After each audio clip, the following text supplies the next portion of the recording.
Hey everyone, welcome back to Try Not to Sleep. I'm your host, Ethan Brooks, and as always, we're here with another calm, slightly boring story from history to help you unwind.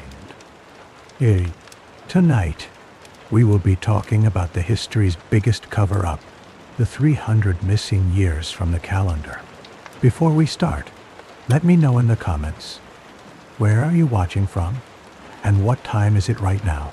I love seeing how far our sleepy little history crew reaches. All right, get comfortable.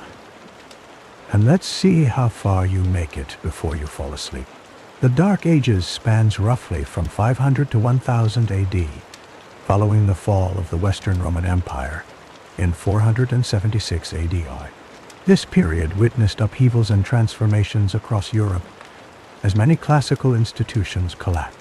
Regions lost contact with far-flung parts of the former empire. The term Dark Ages typically refers to the lack of historical records and documented events, which poses challenges for historians seeking clarity. Charlemagne, crowned emperor in 800 AD, stands as a key figure in this period. He aimed to revive learning and culture, founding schools and promoting literacy. However, his reign also highlights discrepancies in historical records. The phantom time hypothesis, introduced by Herbert Illig in the 1990s, proposes nearly 300 years of history may never have happened. Illig claims the years 614 to 911 AD are fictional, concocted through document alterations and calendar error. This suggests Charlemagne's era might have been exaggerated or non-existent. Some astronomical events lend partial support to Illig's claims. Mismatches exist between expected and recorded appearances of celestial bodies. However, many scholars challenge this hypothesis, arguing against the feasibility of widespread and sophisticated alteration of records. Artifacts, archaeological findings, and dendrochronology often contradict the phantom time hypothesis. Layers of earth and tree rings show continuous and consistent growth patterns across these years. Critics question how such immense forgery could involve varying cultures and regions. The plausibility of orchestrating historical deceit across Europe remains doubtful. For instance, Bulgaria saw its first empire solidifying power during this era. England experienced the spread of Christianity and its associated documentation. In Byzantium, art and architecture developments continued without significant interruption. The power shifts in this era significantly affected documentation and record-keeping. The decline of centralized Roman authority led to fragmented political entities. Local rulers often controlled historical records, leading to inconsistency. However, monastic communities became key players in preserving knowledge, copying classical texts and religious manuscripts during this turbulent time. In addition to Charlemagne, other rulers contributed to the medieval landscape. Alfred the Great in England promoted education and legal reform. His encouragement of written English materials enriched historical understanding. Meanwhile, Viking expansions brought new cultural influences and written sagas, providing additional records. The Carolingian Renaissance emerged under Charlemagne's rule, marking a revival in art, culture, and learning. Monasteries played a crucial role, with scriptoria producing numerous manuscripts. These efforts helped preserve Latin texts and religious writings. Yet, the scarcity of documentation remains a hallmark of the Dark Ages, contributing to its enigmatic status. Trade routes also shifted during this time. The decline of Roman infrastructure led to new trading centers and networks. Viking traders and explorers expanded routes to the east and west. This movement facilitated cultural exchanges that impacted European development. Feudalism emerged as a defining social system. Land ownership and service to lords became central to societal structure. This framework influenced the distribution of power and resources, shaping political landscapes through interactions among local rulers, knights, and peasants. Challenges from external threats such as invasions by Hungarians, Vikings, and Saracens prompted defensive adaptation. Castles and fortified settlements became common, reflecting an urgent need for protection. These structures eventually influenced architectural styles across Europe. Despite instability, religious institutions maintained a significant societal role. The Catholic Church grew in influence, administering laws and moral codes. Church councils and synods addressed doctrinal issues, contributing to organizational coherence. Education persisted primarily within religious contexts. Monastic schools taught Latin and religious doctrine. This limited educational scope shaped literacy patterns, restricting written records to clerical contexts. Ecclesiastical texts and annals remain primary sources for this era. However, the scarcity and bias of these records complicate historical understanding. As a result, interpretations often vary, with scholars debating the reliability of available sources. Overall, the Dark Ages involved significant transformation rather than complete stagnation. Although records remained sparse, the period saw enduring cultural, political, and social developments. Attempts to fully unravel this complex era continue, contributing insights into European historical progress. Some historians question whether 300 years of the early Middle Ages in Europe ever happened.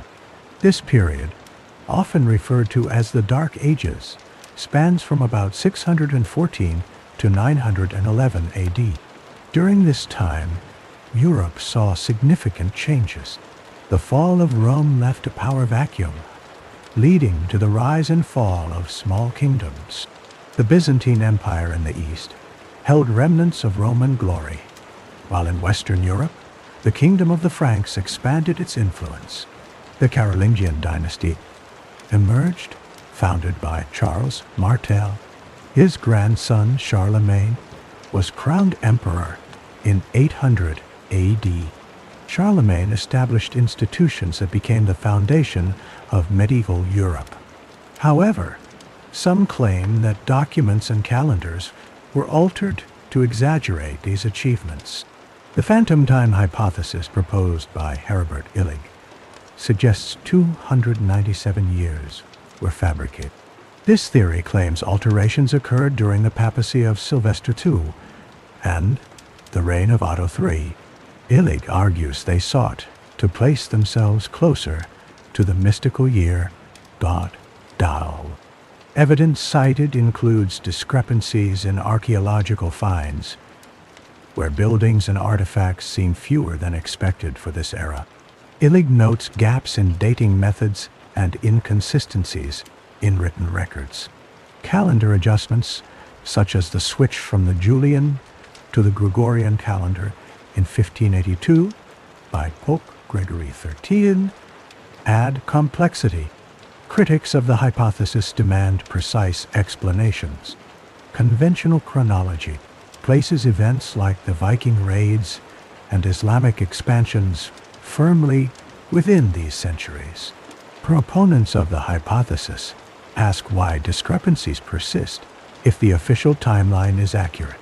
If this era never existed, how do we explain Charlemagne's influence? His reign crossed Europe, and his reforms are well documented in sources like the Royal Frankish Annals. Scholars debate the balance between tangible evidence and revised history. Charlemagne's reign included education reforms, legal codes, and administrative changes. His impact is visible in the spread of monastic culture and the Carolingian Renaissance. Objectors to the hypothesis cite these documented reforms as evidence against fabricated time. As this inquiry continues, researchers explore deeper questions about time and record-keeping in medieval periods. They examine the reliability of primary sources like chronicles, annals, and charters. Historians analyze discrepancies and overlaps in these documents to determine possible dating errors. Supporters of the phantom time hypothesis argue that medieval scribes had motives to create or modify events. They suggest religious or political reasons might explain invented timelines. For instance, connecting their reigns to important biblical anniversaries could enhance rulers' prestige. The hypothesis remains controversial, requiring substantial evidence to undermine established chronology. To determine the validity of these claims, historians examine dating methods used in medieval Europe. Carbon dating and dendrochronology, or tree ring dating, are reliable for verifying timelines, but show limitations due to environmental factors. Researchers consider the variances in these methods to understand their accuracy. The debate extends to astronomical observations recorded in medieval manuscripts. Critics argue that discrepancies in recorded eclipses and celestial events question the hypothesis, as these align with the accepted chronology. Supporters counter-suggest potential errors or alterations by scribes.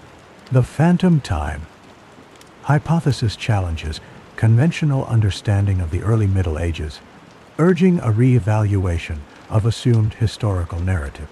Though widely dismissed by mainstream scholars, it highlights the complexities of reconstructing the past. Researchers focus on uncovering more evidence through interdisciplinary studies, combining archaeology, astronomy, and historical analysis. Historical inquiry remains a dynamic process.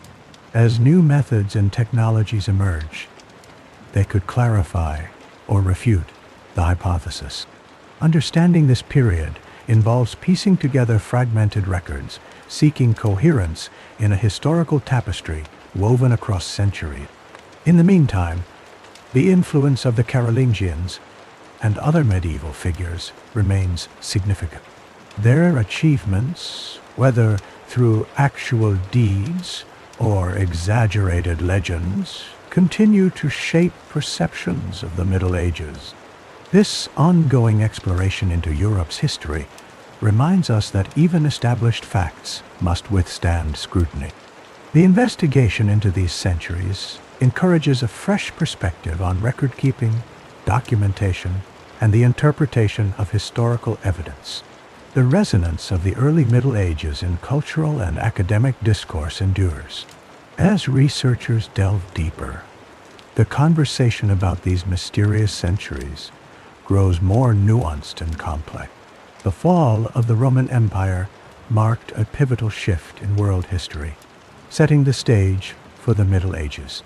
In 476 AD, Romulus Augustulus, the last Roman emperor, was deposed by the Germanic chieftain Odoacer.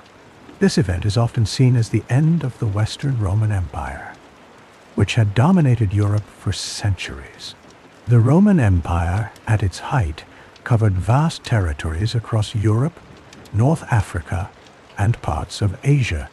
Known for advanced engineering, legal systems, and military strength, it faced internal weaknesses and external pressures that eroded its stability. Economic difficulties plagued the empire, with currency devaluation and heavy taxation straining the economy. Corruption and political instability further weakened the government. Barbarian invasions relentlessly threatened Roman stability. The Visigoths sacked Rome in 410 AD, followed by other tribes such as the Vandals and Ostrogoths. These incursions stretched the Roman military thin as they struggled to defend the extensive borders. The split between the Eastern and Western Roman empires in 395 AD also played a critical role. The Eastern Empire, later known as the Byzantine Empire, managed to endure, while the West faltered. The Roman military system faced decline. Recruitment difficulties led to a reliance on mercenaries who lacked loyalty to Rome. The legions found themselves outmatched in battles. Civil wars and power struggles diverted resources and attention. The political system of emperors became corrupt and ineffective, with frequent assassinations and short reign. Economic troubles accelerated the empire's fall. The empire relied heavily on slave labor, but as expansion ceased, so did the influx of slaves. This caused labor shortages and economic contraction. Urban centers began to decline, with trade routes becoming less secure. Roads and infrastructure, once symbols of Roman might, fell into disrepair. Did these factors make the fall inevitable? Or could different leadership have altered the course? Historians explore this complex web of causes. The fall of Rome set the stage for what many call the Dark Ages. Fragmented territories emerged from the empire's ruins, leading to a period marked by political chaos and cultural stagnation. As history turns from the fall of Rome to the rise of medieval Europe, the next era unfolds. The decline of Roman authority meant that the sophisticated administrative systems began to crumble. Local leaders and chieftains filled the power vacuum, establishing their own rule over fragmented regions. The Western Empire's central authority weakened, leaving territories to fend for themselves against invaders. This fragmentation paved the way for the feudal system, later seen in medieval Europe. With the fall of urban centers, rural life became more prominent. Agriculture took precedence over trade as self-sufficient communities emerged. The loss of a unified monetary system further isolated regions. Barter became a more common means of transaction, and the complex economy of the Roman world diminished. Culturally, the fall of Rome led to the disappearance of classical learning in the West. Many Roman libraries and centers of knowledge fell into ruin or were destroyed. The Latin language evolved into various regional dialects, laying the foundation for modern European languages. The Church began to fill the cultural and administrative void, becoming a unifying force in Europe. Christianity, which had spread throughout the Roman Empire, now became more deeply entrenched in Europe. The Church not only survived Rome's fall, but thrived in its aftermath. The papacy gained influence, offering a sense of continuity from the classical to the medieval world. Infrastructure suffered dramatically. Roman roads and aqueducts, once models of engineering excellence, could no longer be maintained. Travel and communication slowed, contributing to the isolation of communities. Yet, remnants of this infrastructure would later support the development of new towns and trade routes in medieval Europe. The Eastern Roman Empire, or Byzantine Empire, retained many Roman traditions and continued to thrive. While the West plunged into a period of instability, the East preserved Roman law, culture, and administration. This allowed the Byzantine Empire to become a bastion of classical knowledge and artistry. The fall of the Western Roman Empire was not the end of the Roman influence. Many aspects of Roman governance, law, and culture persisted, shaping emerging European societies. Roman architecture inspired medieval builders, and Roman law influenced the development of legal systems across the continent. The military failures that hastened the Western Empire's collapse were symptoms of broader issues. The inability to effectively rally against external threats, highlighted strategic weaknesses. This disorganization mirrored the political chaos that was unfolding within. Economic issues persisted and defined much of the early medieval period. Trade networks that had stretched across the Roman world fragmented. However, local crafts and products began to develop as regions adapted to new realities. As territories reorganized, new political entities began to take form. The Frankish kingdom rose to prominence, eventually evolving into the Carolingian Empire under Charlemagne. This era saw the beginnings of national identities that would eventually shape modern Europe. The fall presented opportunities. With Roman governance gone, new systems had to develop. This period of transformation set the groundwork for medieval innovation in governance, economics, and culture. The transition from the Roman world to medieval society was not a simple collapse, but a complex evolution. While the Western Roman Empire fell, its legacy continued to influence the political, cultural, and economic landscape of Europe for centuries. As the Roman structures faded, the medieval world began to emerge, laying the foundations for modern Western civilization. This intricate transformation was marked by adversity and adaptation. As regions adapted to the fall, they laid the groundwork for future growth.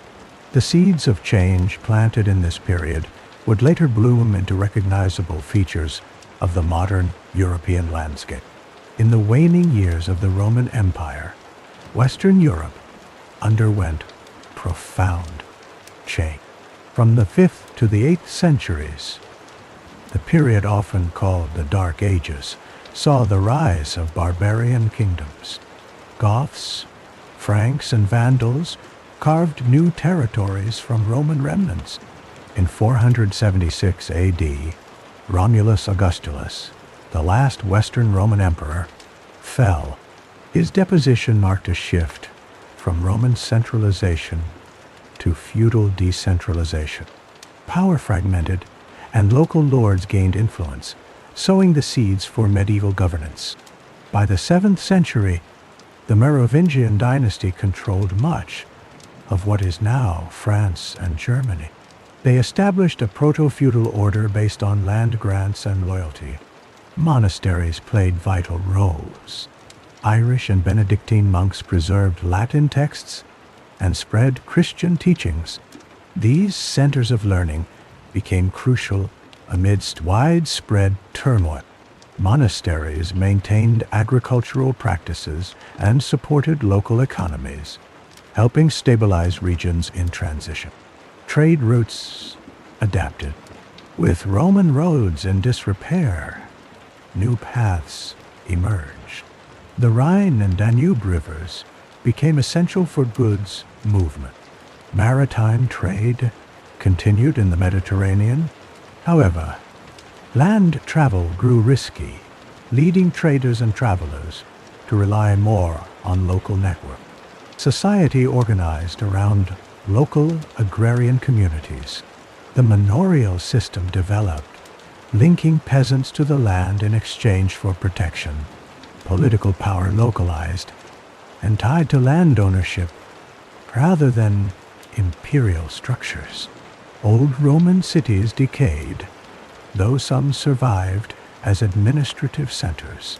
Paris and Rome retained importance, transformed by new rulers. Roman traditions mingled with barbarian customs, leading to a unique cultural synthesis. The church gained temporal influence.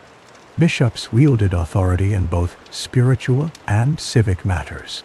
Papal diplomacy with barbarian leaders increased.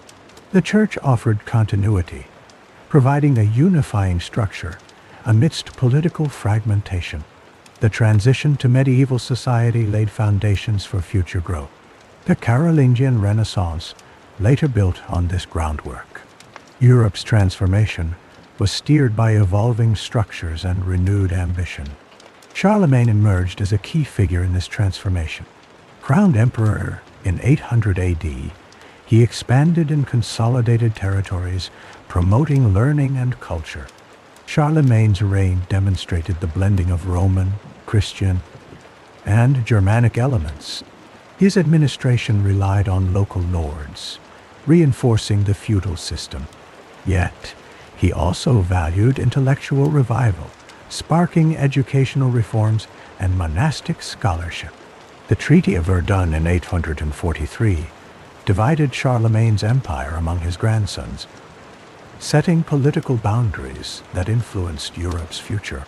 This division highlighted the fragility and resilience of emerging political structure. Meanwhile, Viking incursions in the 9th century challenged these new kingdoms. Norsemen raided, traded, and settled, altering local dynamics. Eventually, they assimilated and contributed to the ongoing cultural blend. Despite instability, Europe progressed. Agricultural innovations improved productivity. The three-field system and new plowing techniques supported population growth. Settlements expanded and trade routes widened, enhancing economic stability. The church's role in education grew. Cathedral schools and universities emerged, fostering intellectual life. Latin remained the language of scholarship, keeping Roman ideas alive in a changing world. Legal frameworks evolved.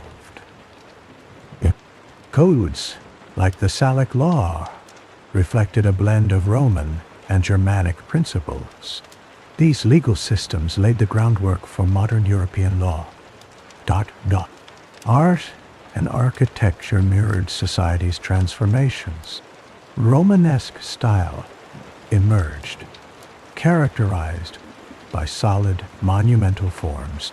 Religious themes dominated art, reflecting the era's spiritual and cultural priorities. The period from the 5th to the 8th centuries was crucial in shaping medieval Europe. Decentralized power structures, cultural synthesis, and institutional developments paved the way for future growth. The legacy of the Dark Ages persisted, influencing Europe's trajectory through the Middle Ages and beyond. Between the 6th and 9th centuries, Europe experienced transformative change. Villages expanded as Roman cities declined. Agriculture became the primary focus of these developing communities. Historical documents like charters and tax registers offer insights into their social and economic structures. Many settlements formed around open fields divided into strips. Villagers shared responsibilities for managing the land. A three-field system emerged in certain areas. This agricultural method involved rotating crops to maintain soil fertility. Archaeological sites in Germany and France reveal consistent lifestyle patterns. Wooden houses typically clustered along paths and streams. Livestock farming complemented the growth of staple crops like wheat and barley. Families maintained small gardens for vegetables and herbs. Artifacts and pottery shards provide a glimpse into daily activities. The rural economy relied heavily on barter and local exchange. While coin circulation decreased, smaller trade networks persisted. This period marked a shift from villa-based economies to smaller, self-sustained units. Cooperation among villagers was crucial for their survival and protection. Community responsibilities included building defenses and repairing roads. Questions linger about the isolation or interconnectedness of these settlements. Evidence supports both perspectives. Coastal settlements engaged in maritime trade, as shown by imported goods. Inland communities interacted through local fairs and markets. The story of rural Europe's adaptability invites further exploration of its urban counterpart. The feudal system defined medieval Europe, influencing its social and political landscape deeply. Emerging around the 9th century and becoming prevalent by the 11th, feudalism offered stability in a fragmented world. After the dissolution of Charlemagne's empire, Europe became fragmented. Local lords rose to power, offering protection and land in exchange for service. Lords controlled extensive territories and granted fiefs to vassals. These vassals pledged allegiance, promising military support to their lords. In return, vassals managed the land and collected taxes. This exchange fortified loyalty and created distinct social hierarchy. Kings depended on loyal vassals to maintain control over expansive realm. Castles served as defensive structures and marked lordly domains, symbolizing authority. Feudalism relied on a system of mutual obligation. Vassals owed knights and military service to their lords. Knights, trained extensively in warfare, enforced these societal bonds and upheld the feudal code, embodying martial values and discipline. At the lowest rung of the feudal hierarchy, peasants worked the land. They gave a portion of their produce as rent and endured harsh living conditions. Life in a feudal society remained structured and predictable, with little room for upward mobility. The church added complexity to the feudal system, holding vast lands and playing a dual role as a spiritual and political authority. Clergy often intersected with feudal obligations, blurring lines between sacred and secular power. In rural areas, life revolved around the manor, a self-sustaining entity managed by a lord. Towns developed gradually, becoming centers of trade and craftsmanship, challenging the feudal order. Feudalism maintained order in an era characterized by weak central governance.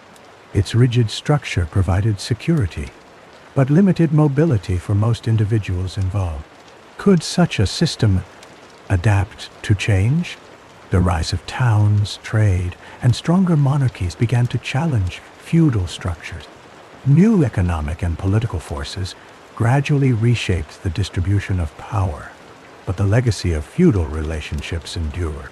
The manorial system underpinned the agricultural base of feudalism.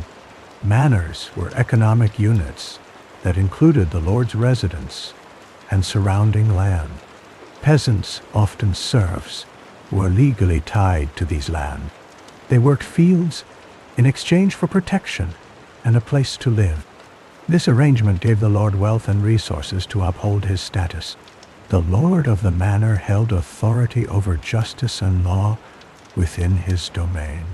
His court settled disputes and enforced local regulations. The construction of castles represented significant investments and displayed feudal power. Castles were designed both for defense and for asserting dominance. Inside, lords conducted governance, hosted vassals, and held feasts to strengthen loyalty. Castles often featured formidable walls and moats, essential for withstanding sieges. These structures became focal points in the struggle for territorial control. Feudal obligations were well defined. Lords had a duty to protect their vassals, and vassals had to provide military support. The relationship hinged on a complex web of oaths, ceremonies, and inheritances. Breaking these bonds could lead to conflict. Feudal society emphasized honor and duty, and breaches often resulted in social upheaval or warfare. Knighthood formed a crucial element of feudal society. Knights served as the military arm of the feudal system. From a young age, they trained physically and mentally to become protectors and enforcers of their lord's interests.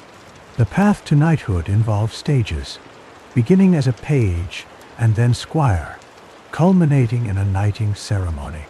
Symbols such as swords, armor, and horses became integral to knightly life. Peasants, on the other hand, faced a different reality. Their lives were dictated by agricultural cycles and labor demands. They grew crops and raised livestock, providing sustenance for the manor. Social mobility was rare, and peasants relied on the land and the lord's protection for their livelihood. Their work sustained the feudal system, forming its backbone, yet offered little personal advancement. The church wielded considerable influence, owning lands and resources. It dictated spiritual life and maintained political leverage by advising or supporting secular rulers. Monasteries functioned as centers of learning and cultural preservation. Clergy often held dual roles as spiritual leaders and political advisors, complicating feudal relationships. Over time, economic and social shifts began to challenge feudalism. The growth of trade and commerce, driven by burgeoning towns and increased agricultural output, contributed to a more dynamic economy.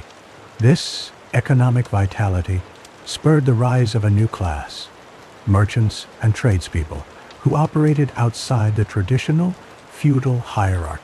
As commerce grew, so did the importance of towns, which became thriving hubs of economic activity. Town charters granted rights and privileges, allowing them to self-govern and promote free trade.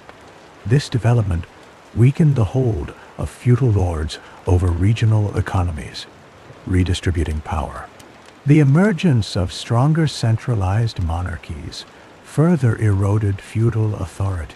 Kings began to consolidate power, centralizing administration and law. The creation of standing armies reduced reliance on feudal levies, diminishing the military necessity of vassal support. Monarchs like England's Henry II introduced legal reforms that laid the groundwork for modern state governance.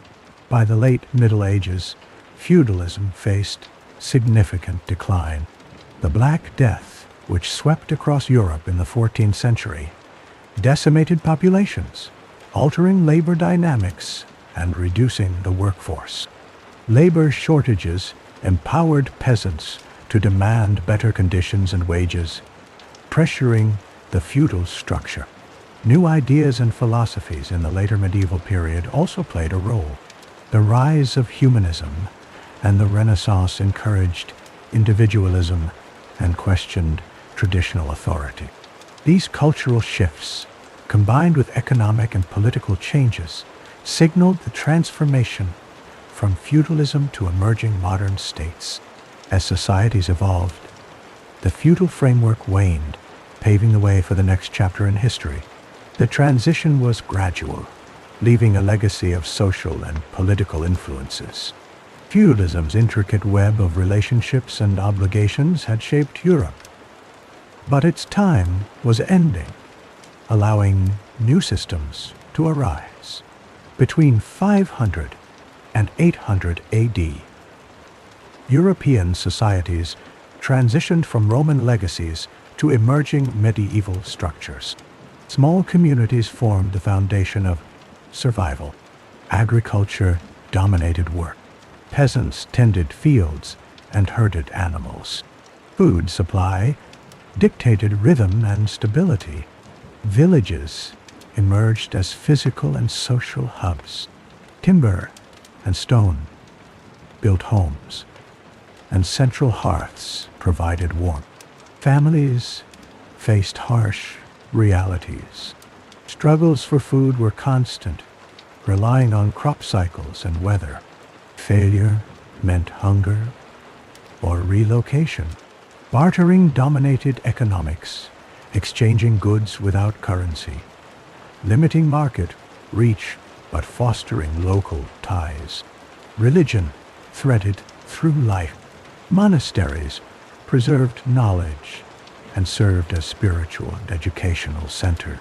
They copied texts and maintained agricultural innovations crucial to survival. Faith offered solace amidst hardships. Church days structured the calendar, influencing work and rest. Life was tough, but not static. Disease and famine were common, but innovation appeared. The heavy plow improved farming efficiency and boosted yields. New settlements expanded into wild woods, transforming them into arable land. Iron tools advanced craftsmanship, supporting artisans and farmers. Necessity fueled invention and adaptation. The environment demanded resilience, and communities responded with ingenuity. Population pressures spurred expansion into new territories. Small shifts redefined survival strategies, ensuring development even in adversity. Skeptics questioned the period's label as dark. Conflict and crisis were present, yet growth and learning also occurred. Monasteries expanded literacy and arts, laying groundwork for future eras. The period contained both strife and achievement. People managed daily struggles, connecting past and future paths. This transition set the stage for broader cultural exchanges, showing how interconnected worlds shared knowledge and tradition. Christianity emerged as a transformative force within the Roman Empire, reshaping religious paradigms and societal structures. In the early 1st century AD, Jesus of Nazareth initiated a movement destined to grow despite significant resistance. His teachings spread rapidly within Jewish communities in Judea and then outward across the vast Roman world. The Roman Empire, characterized by its diversity and extensive reach, presented both opportunities and challenges for the spread of this new faith. The empire's infrastructure, with its well-maintained roads and efficient maritime routes, facilitated travel and communication. These pathways enabled early Christian missionaries to reach major urban centers, where they could engage with diverse populations. Apostles like Paul played a critical role in the expansion of Christianity. Using Roman roads, Paul traveled extensively, visiting cities including Corinth, Ephesus, and Rome. His letters to these communities, preserved in the New Testament, reveal the challenges and strategies of early Christian evangelism. They also illustrate the adaptive nature of the faith as it spread through different cultural and social contexts. By the 2nd century AD, Christians, although facing periodic persecution, comprised a significant part of urban populations in the empire. The establishment of house churches allowed Christians to practice their faith in a manner that adapted to the Roman environment. Despite external pressures, these communities maintained a strong sense of identity and purpose. Persecution varied in intensity and form, often depending on the political climate. Localized and sporadic, these efforts aimed to suppress what was seen as a potential threat to traditional Roman religious and social order. Yet, persecution often served to galvanize Christians, reinforcing their commitment and solidarity. A pivotal moment occurred with Constantine the Great. In 312 AD, before the Battle of the Milvian Bridge, he reportedly had a vision of the Christian symbol, the Chi-Rho. Interpreting this as a divine sign, Constantine allied himself with Christianity. Following his victory, he issued the Edict of Milan in 313 AD, alongside Licinius, granting religious tolerance throughout the empire. This edict represented a turning point for the legal status of Christianity, allowing it to emerge from the shadows of illegality into a position of public acceptance. Constantine's support did not end with legal reforms. In 325 AD, he convened the Council of Nicaea to address theological disputes, threatening to fracture the movement. At this council, leaders debated the nature of Christ, culminating in the Nicene Creed, a unified statement of Christian belief. This meeting marked a significant step toward the alignment between the Church and the state. The influence of Christianity continued to grow, providing a unifying identity amidst the decline of imperial authority. By the 4th century, it began subtly influencing Roman laws and societal values. Under emperors like Theodosius I, Christianity became the state religion through policies enacted in 380 AD, leading to the marginalization of pagan practices. The shift represented both a consolidation of Christian influence and a significant transformation of Roman religious life. Christianity's message of salvation and eternal life resonated, attracting converts from various social strata. Its emphasis on community support and care for the poor and sick increased its social appeal. The faith offered hope and moral guidance, particularly in times of uncertainty and change. Monasticism emerged in the 4th century, further spreading Christian ideals. Monks established communities dedicated to worship and learning, preserving sacred texts and offering education. These monasteries became centers of spiritual life and intellectual activity, contributing to the Church's organizational strength and reach into remote provinces. The transition from paganism to Christianity triggered resistance. Pagan temples, once central to community life, faced neglect or repurposing. Some Roman elites lamented the decline of traditional rituals and the accompanying cultural shifts. However, Christianity's adaptability and inclusive message often outweighed resistance. The faith's growth demonstrated its ability to unify a vast and fragmented empire. Its promise of hope and stability provided a compelling alternative to traditional Roman religious systems. Under the guidance of passionate leaders, Christianity offered continuity during times of social and political upheaval. By the time of the early medieval period, Christianity had profoundly reshaped cultural norms and religious practices. Its legacy extended beyond theology, influencing art, literature, and philosophy. As the Roman Empire declined, the Church grew in influence, becoming a central institution in medieval Europe. In sum, Christianity's rise within the Roman Empire was marked by legal, theological, and social transformations. From its humble beginnings in Judea, it spread across the empire, aided by strategic leadership and adaptive practices. The transition from a persecuted minority to a state religion reflected the complex interplay of faith and politics. Christianity's integration into Roman society illustrates a profound transformation that redefined the cultural landscape, leaving an enduring imprint on the world. In the early Middle Ages, monasteries played a crucial role in shaping European life. Benedict of Nursia founded the first monastery at Monte Cassino in 529, marking a shift toward religious and intellectual centers. These monasteries became vital for preserving ancient texts. Monks dedicated themselves to copying manuscripts, ensuring the survival of Greek and Latin works, including those by Aristotle and Homer. Monasteries emerged as centers of learning in a largely illiterate society.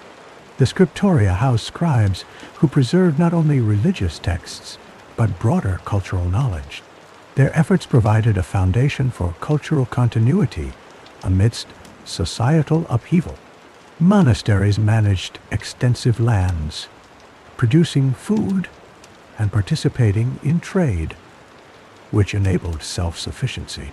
They developed innovative farming techniques like crop rotation and animal husbandry, supporting local communities. Monks extended hospitality to travelers and cared for the sick in monastic hospitals, providing crucial support during periods of instability.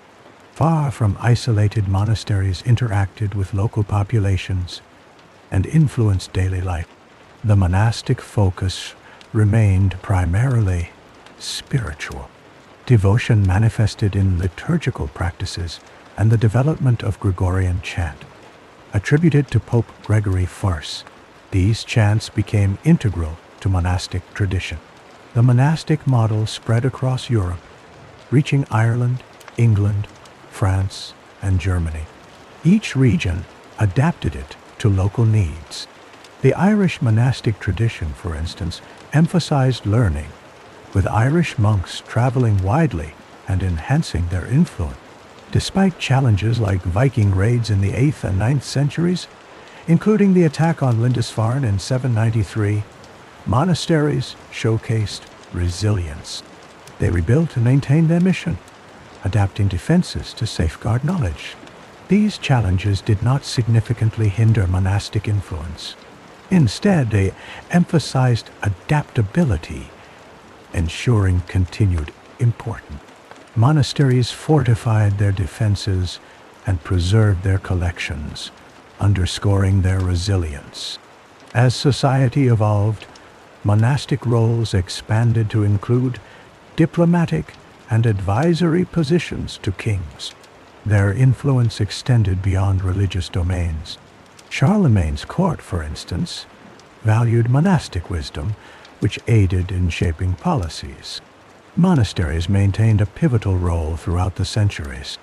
Their influence provides a counterpoint to notions of a dark age, demonstrating their importance in preserving and advancing knowledge during this period. In the next chapter, the interaction between monasticism and political changes will be explored further, revealing how monastic practices influenced broader historical developments. Scribes in the early Middle Ages reproduced Latin literary works, maintaining texts of Virgil, Ovid, and others. The Book of Kells, completed around 800 AD, exemplifies this effort. Niches are filled with elaborate designs and images that reflect a dedication to preserving classical literature. During this period, Anglo-Saxon poetry, such as Beowulf, emerged, offering insights into a society where myth and history intertwine. This era saw Irish monks making significant contributions to art and literature. They skillfully blended Christian themes with native motifs, integrating Latin texts with local poetry. The Lindisfarne Gospels from Northumbria highlight this synthesis with intricate artwork. Artisans used gold, silver, and vivid colors to craft these works. They served religious functions and demonstrated technical mastery and creativity. During the reign of Charlemagne, educational reforms played a crucial role in shaping art and literacy. Charlemagne established a palace school to promote learning. Alcuin of York, a leading scholar, directed these endeavors. The increase in literacy allowed more individuals to engage with texts and ideas, spurring the development of new literary forms. Carolingian Renaissance challenges the notion of cultural stagnation during the so-called Dark Ages. This raises a question. If this era was dark, how did such creativity persist?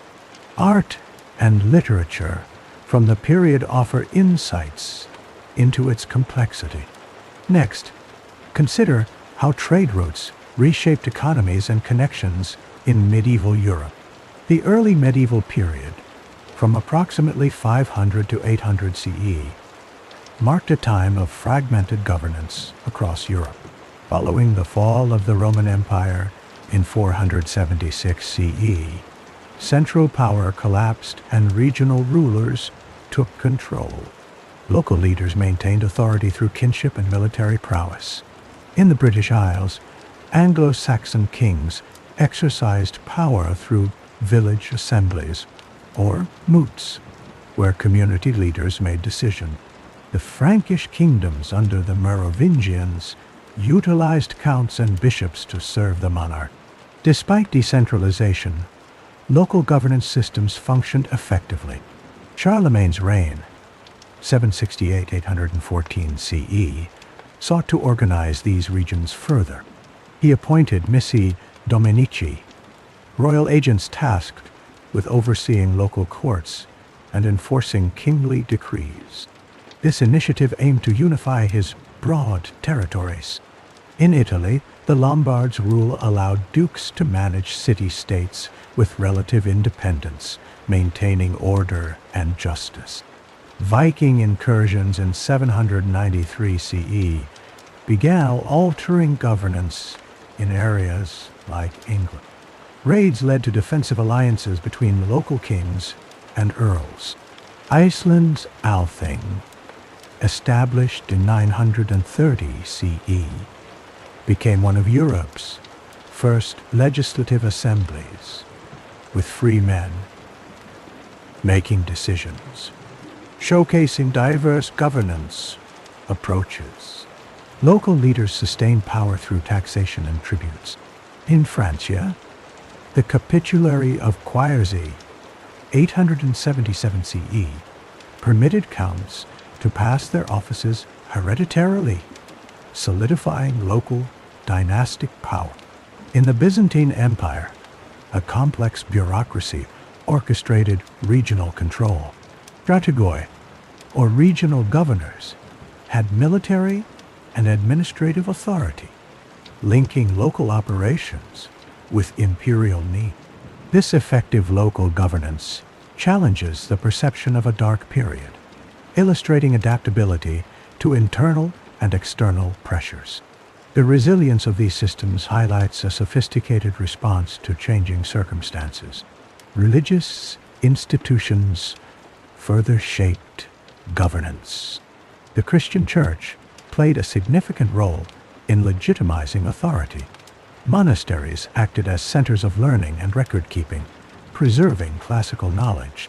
The Church's influence often intertwined with temporal power. In the Frankish realms, the alliance between the Carolingians and the papacy reinforced Charlemagne's position as a Christian ruler. The Pope's blessing increased his political influence, making him a pivotal figure in Western Europe. Church councils and synods set canonical laws that influenced societal rules. The Church's moral guidance affected leaders' decisions and aligned regional laws with Christian values.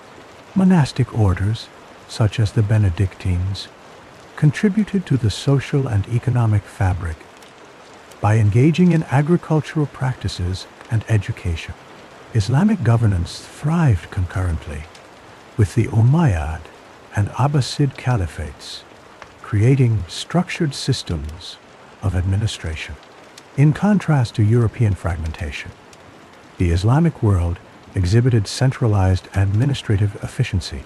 Cadis, or judges, implemented Sharia law across vast regions, emphasizing justice and order. The Byzantine Empire's Christian orthodoxy affected regional governance. Emperors, seen as God's representatives, wielded both secular and religious power. The empire's strategic use of icons and religious symbolism emphasized the divine right of emperors, reinforcing their authority. Despite regional variances, religion during this period often unified diverse groups, fostering communication and shared cultural practices. It provided a framework for governance, enabling leaders to navigate complex political landscapes, secure loyalty, and promote social cohesion. The interplay between religion and governance reveals a network of cultural transformations that shaped societies in significant ways. These interactions between political and religious structures demonstrate adaptability and resilience, breaking the simplistic narrative of a dark period. In summary, early medieval governance was complex and adaptable, responding to the era's challenges with innovation and resilience. Systems of power, whether local assemblies or royal decrees, evolved to meet internal and external demands. Turkish and Islam's influence on governance established a backdrop for unifying diverse societies under common religious and legal frameworks.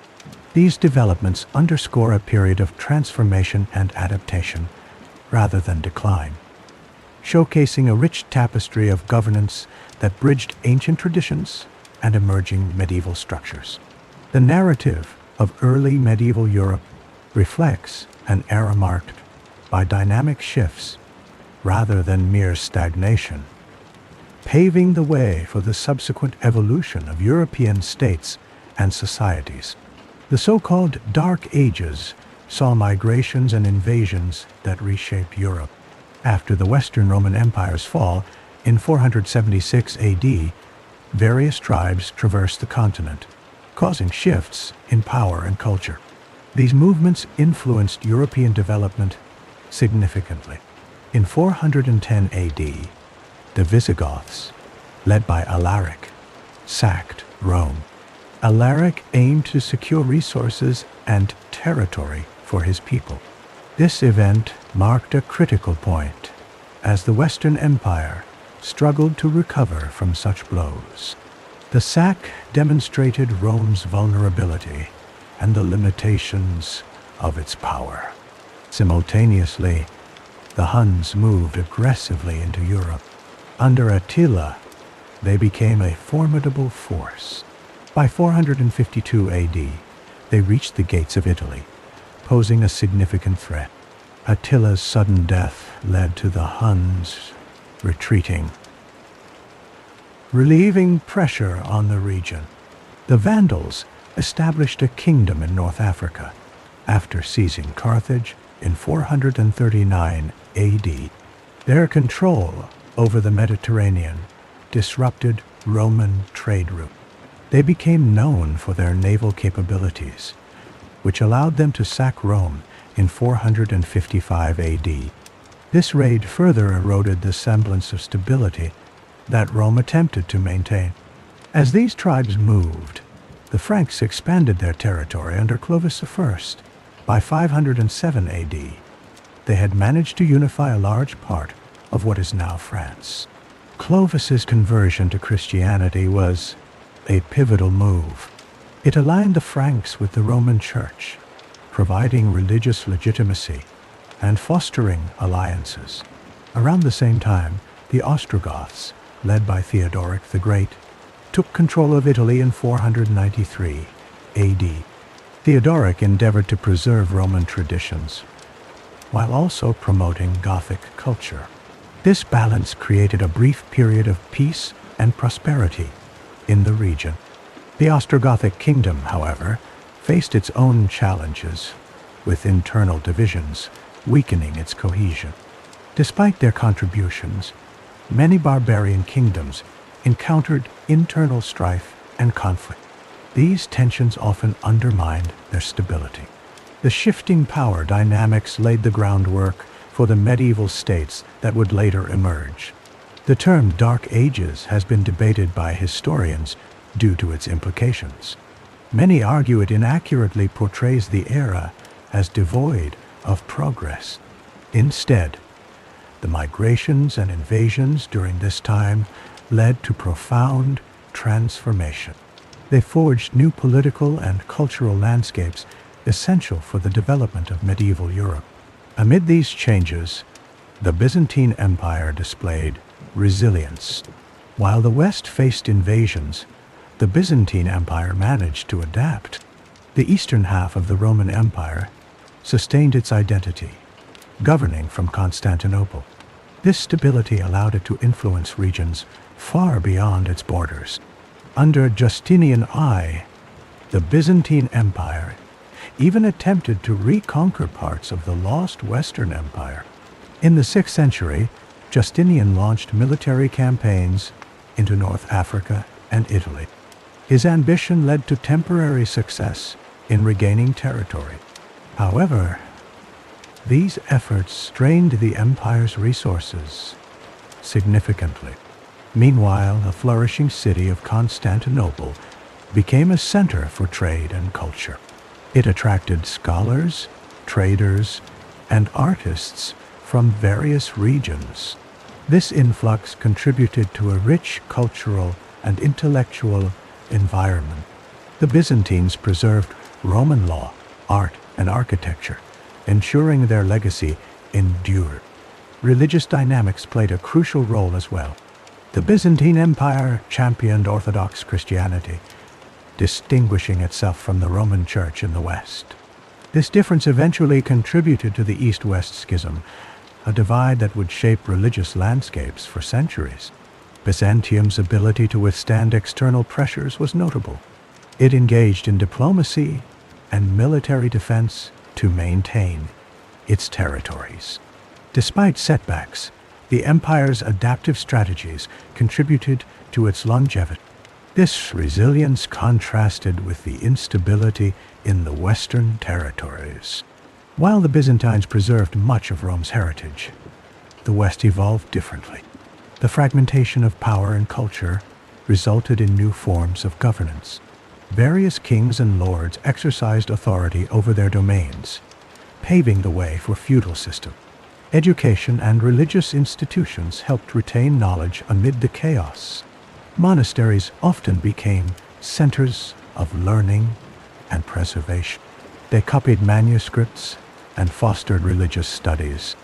In this way, some elements of Roman civilization persisted despite broader societal upheaval. Over time, the various tribes settled, forming the foundation for future European nations. The cultural exchanges and conflicts of the era produced a rich tapestry of traditions. These interactions helped shape the identities of emerging European societies. Thus, the period following the Roman Empire's fall was not a time of complete darkness. It was a transformative era marked by challenges and adaptation.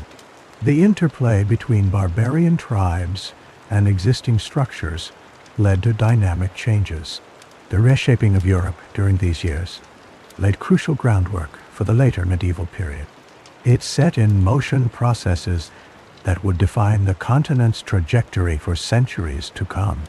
Through invasions, migrations, and adaptations, a new Europe began to take form. In the backdrop of these changes, resilience and innovation continued to emerge. While power shifted from one group to another, the enduring legacy of Rome and Byzantium held influence. These forces together crafted the foundation of a diverse and evolving Europe. Between the decline of the Roman Empire and the rise of the Carolingian dynasty, Europe's early medieval landscape transformed as tribes coalesced into kingdoms. This period, known as the Dark Ages, saw shifting power structures, redrawn political lines, and emerging entities. The fall of Rome in the 5th century left a power vacuum. As the Western Roman Empire crumbled, territories became open to invasion and settlement. Among the most significant groups were the Franks. Under Clovis, the Franks established dominance over Gaul, culminating by 509. Clovis's conversion to Christianity granted him support from the Roman Church. This alliance bolstered his rule, and the Church's influence expanded, offering rulers a path to legitimacy through religious endorsement. In Britain, the Anglo-Saxons seized their opportunity. They abandoned Romanized urban life, forming several kingdoms by the 7th century. Notable kingdoms such as Kent, Mercia, and Wessex vied for influence over the island. Each kingdom minted its own coins to assert autonomy.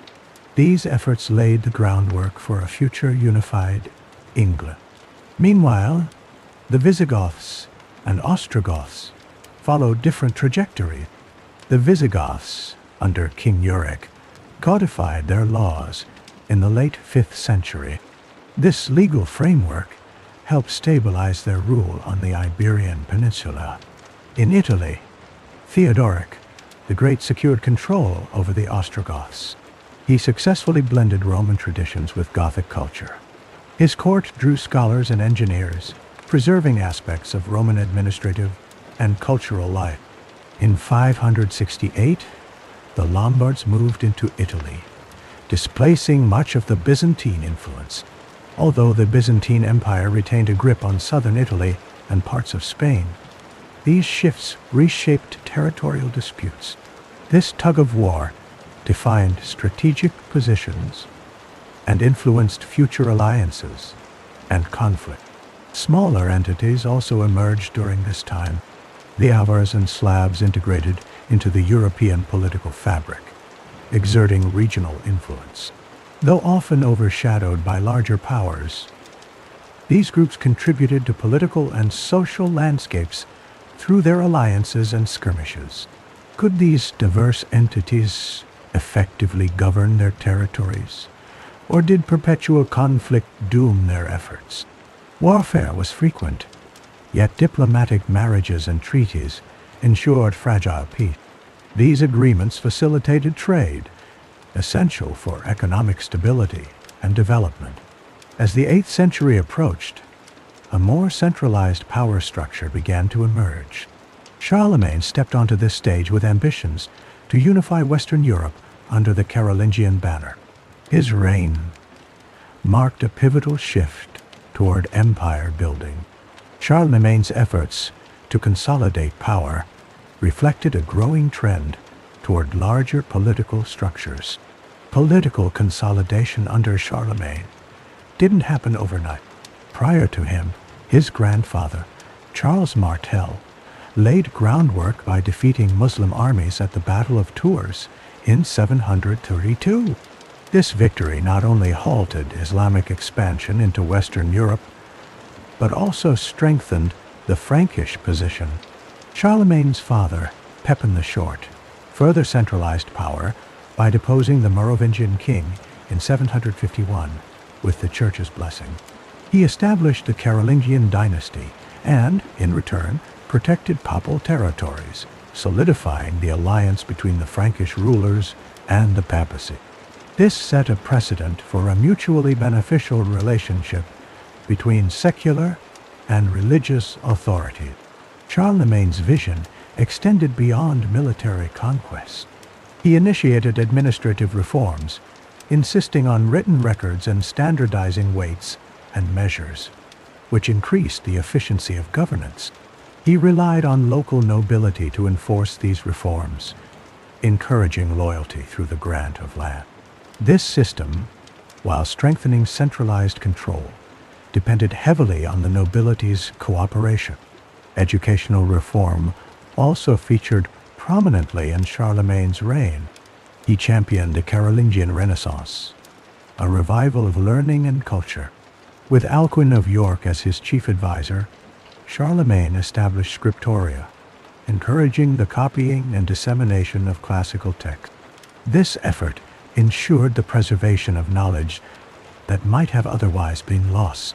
Religious life also flourished under Charlemagne. By promoting Christianity, he aimed to unify his empire under a single faith. Pagan practices were actively suppressed, and missionaries carried the Christian message throughout the territories. The establishment of bishoprics helped consolidate this religious agenda. In 800, Charlemagne's achievements culminated when Pope Leo III crowned him Emperor of the Romans.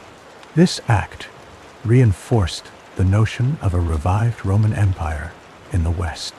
It also symbolized the fusion of Roman, Christian, and Germanic elements that characterized the Carolingian Empire. However, Charlemagne's empire faced challenges.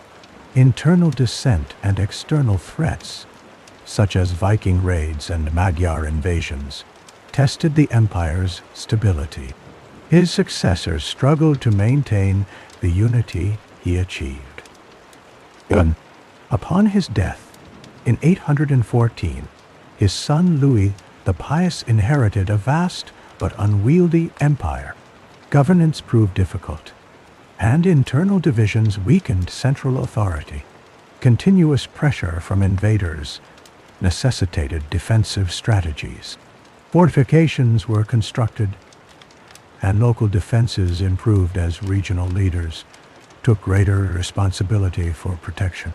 These challenges underscored the importance of strong regional governance, foreshadowing the fragmentation that followed. By the late 9th century, the Carolingian Empire, once a symbol of unity, began to fracture. The Treaty of Verdun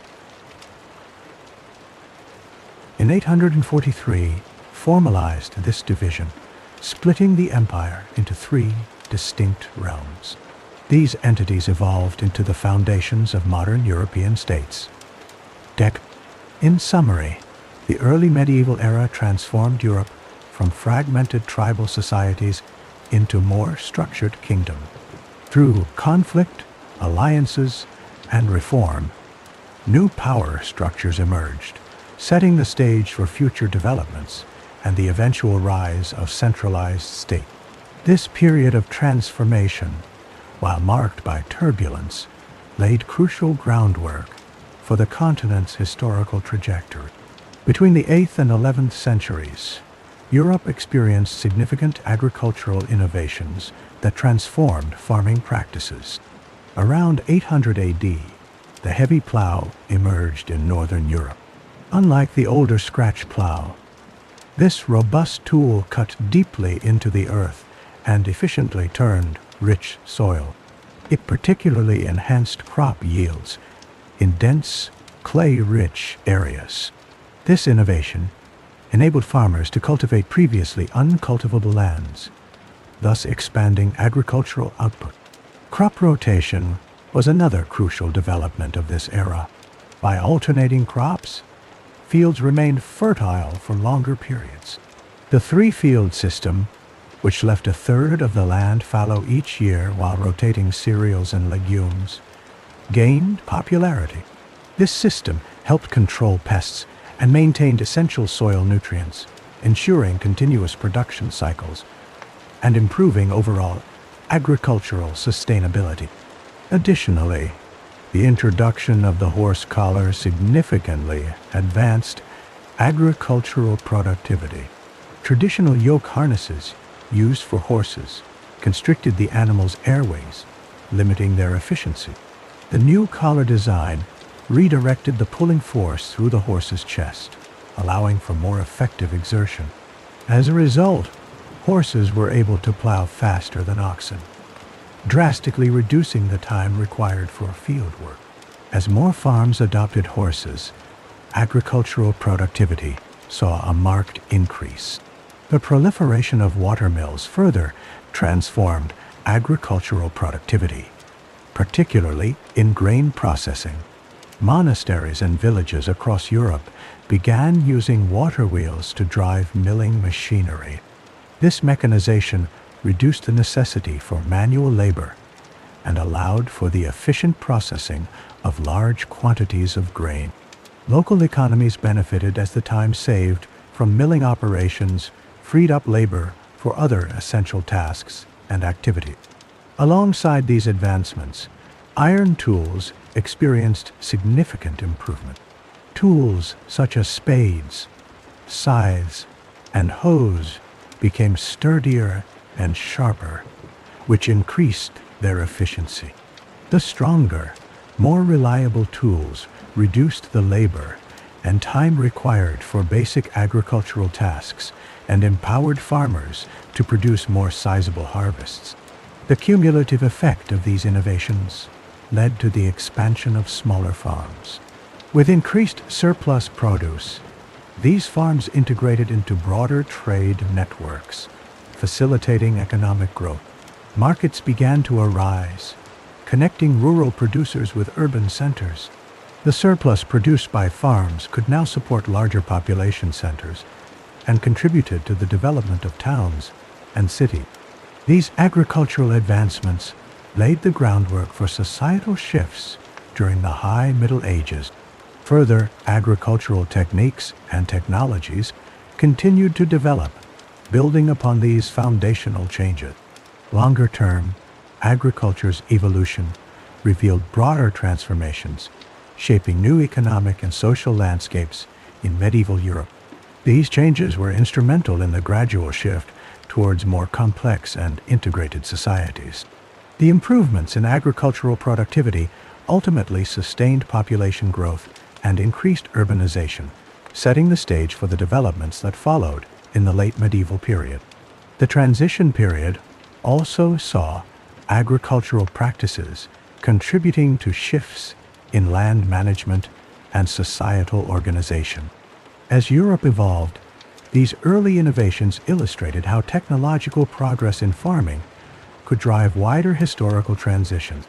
The increased efficiency and output supported growing populations and urban centers, contributing to the rise of a more interconnected and economically dynamic Europe. In the Dark Ages, from 500 to 800 AD, technology advanced despite expectations of stagnation. Rome's collapse left Europe fragmented, but necessity drove innovation. In the 7th century, the heavy plow emerged, transforming northern European farming by efficiently turning heavy clay soil. This led to increased crop yields and supported population growth. The three-field system, adopted widely, optimized land use by rotating crops, enhancing soil fertility and productivity. Livestock numbers rose, improving diets with more meat and dairy.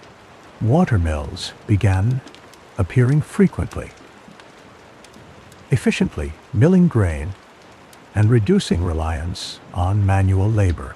This allowed workers to pursue other trades. Metalworking advanced with improved iron production techniques. Smiths crafted stronger tools and weapons, contributing to military effectiveness and infrastructure developments, like improved roads and bridges. In the Islamic world, technological growth was significant. From the 8th century, scholars translated and expanded Greek and Roman knowledge. Advances in mathematics, such as algebra, laid groundwork for future discoveries. The astrolabe, refined during this time, enhanced navigation and allowed mariners to determine latitude, improving sea travel and trade routes. This led to economic and cultural flourishing. Despite advancements, some questioned their pace and impact. These innovations challenged the notion of a dark period lacking progress. Comparatively, the following centuries revealed even faster technological expansion. These developments set the foundation for later periods. In the Roman Empire's absence, regional governance emerged. Feudal systems began to take shape in Europe. Lords and vassals established mutual obligations for protection and service. This structure provided stability amid political fragmentation. In 732 AD, the Battle of Tours highlighted this regional power.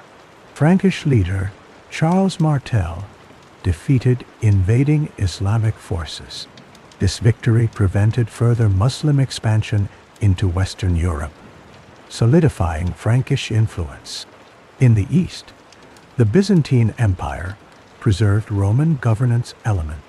Under Emperor Justinian, legal reforms created the Corpus Juris Civilis, influencing European law for centuries.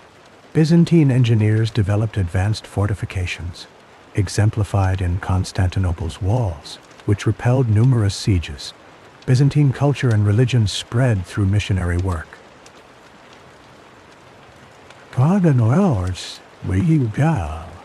Greek Orthodox Church's influence expanded into Eastern Europe, impacting regional development. Cyril and Methodius, Byzantine missionaries, devised the Cyrillic alphabet, aiding Slavic peoples in their Christianization. In the British Isles, the Anglo-Saxons battled for control. The Heptarchy, 7 kingdoms vying for dominance, marked this turbulent period. In 793 AD, Viking raids began with the attack on Lindisfarne Monastery. signaling a new wave of external pressures. Meanwhile, the Carolingian Empire's rise marked a turning point. Charlemagne, crowned emperor in 800 AD, expanded territories and revived learning. His support for education and the arts laid groundwork for the Carolingian Renaissance. Scriptoriums preserved classical texts, enabling continuity of knowledge. Charlemagne's reign strengthened ties with the papacy. The coronation in Rome linked Frankish kingship with the Church's spiritual authority. This union fostered a new political religious order, later influencing medieval Europe. Trade routes expanded significantly during this period. The Silk Road linking Asia with Europe facilitated exchange of goods and ideas. Spices, silk, and technologies traveled vast distances, contributing to the spread of knowledge. The Islamic world's trade networks extended through regions like North Africa and the Indian Ocean. Baghdad, founded in 762 AD, became a cultural and intellectual hub. Scholars gathered in the House of Wisdom, advancing science and philosophy. Medicine progressed with figures like Al-Razi and Ibn Sina, whose works influenced later medical understanding in Europe. Islamic scholars preserved and enhanced ancient texts, eventually reintroduced into Europe through translations. Nomadic groups, like the Avars and Magyars, influenced Europe's political landscape. Their migrations and raids prompted defensive strategies, but also cultural interactions and trade. Technological and cultural advancements during the so-called Dark Ages were crucial. Innovations in agriculture, metallurgy, and learning laid groundwork for subsequent developments. The foundations set in this period led to future growth and expansion, challenging the notion of a stagnant era. The stage was prepared for later historical episodes, demonstrating the complexity of this transformative time. The notion that the Dark Ages erased centuries of knowledge remains debated in history. Understanding what was lost involves examining what societies chose to preserve. In the early medieval period, monasteries safeguarded knowledge. Monks copied texts by hand, laboring in scriptorium. This practice became crucial after the Roman Empire fell in 476 AD. Rome's stability had ensured the transmission of classical works, but its collapse endangered many texts. Monasteries in Ireland and Britain became safe havens for these writings. Between the 6th and 9th centuries, monastic communities focused on preserving sacred and classical texts. The Book of Kells, an illuminated manuscript, emerged around the year 800, exemplifying dedication to conserving religious and cultural materials. In continental Europe, Charlemagne encouraged learning during the Carolingian Renaissance. His reign, beginning in 768 AD, led to the copying of Latin texts and the spread of educational reforms. These efforts helped stabilize intellectual culture in a fragmented political landscape. Charlemagne's commitment to education and patronage of scholars revitalized scholarly activity across his empire. Arabic scholars also contributed significantly. After the rise of Islam in the 7th century, scholars in the Islamic Golden Age translated Greek and Roman works into Arabic. The House of Wisdom in Baghdad, established in the 9th century, became a crucial center for scholarship. Mathematical, medical, and philosophical texts found new life through these translations.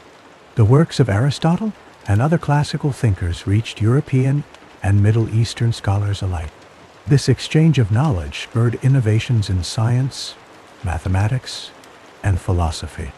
The role of the Islamic scholars extended beyond translation. They developed original contributions in fields such as algebra, astronomy, and medicine. Figures like Al-Khwarizmi, a mathematician, pioneered algebra.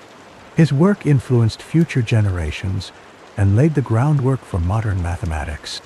In medicine, Avicenna's The Canon of Medicine became a standard reference in both the Islamic world and later in Europe. Universities began to appear in the late 11th century. The University of Bologna, founded in 1088, exemplified Europe's emerging academic culture. These institutions brought together diverse knowledge systems and helped reintroduce classical texts. Scholars taught and debated ideas, solidifying the legacy of ancient thinkers. By fostering a culture of inquiry and debate, universities played a critical role in intellectual revival. What about the knowledge that did not survive? Many texts, like some of Herodotus or Livy's works, disappeared over time. Their absence highlights the delicate balance between preservation and loss.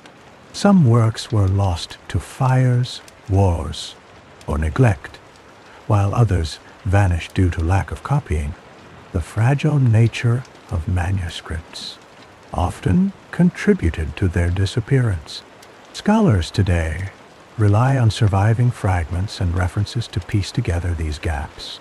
Despite these losses, the transition from hand-copied manuscripts to printed books in the 15th century ensured broader access to preserved text. Johannes Gutenberg's invention of the printing press in 1440 dramatically accelerated the reproduction of texts. This marked a critical shift that enabled more efficient knowledge dissemination. The spread of printing technology facilitated the mass production of books, making them more accessible to a wider audience. The printing press had a transformative impact on education and literacy. Texts that were once restricted to monasteries and universities became available to the general public. This democratization of knowledge contributed to the rise of a literate middle class. It also encouraged the spread of new ideas and facilitated the exchange of information across regions. In examining the mechanisms of knowledge preservation, it becomes clear that multiple factors shape the trajectory of intellectual history. The concerted efforts of monastic communities, scholars from diverse cultures, and technological advancements all played crucial roles. The preservation of ancient texts provided a foundation for later intellectual developments and cultural transformations.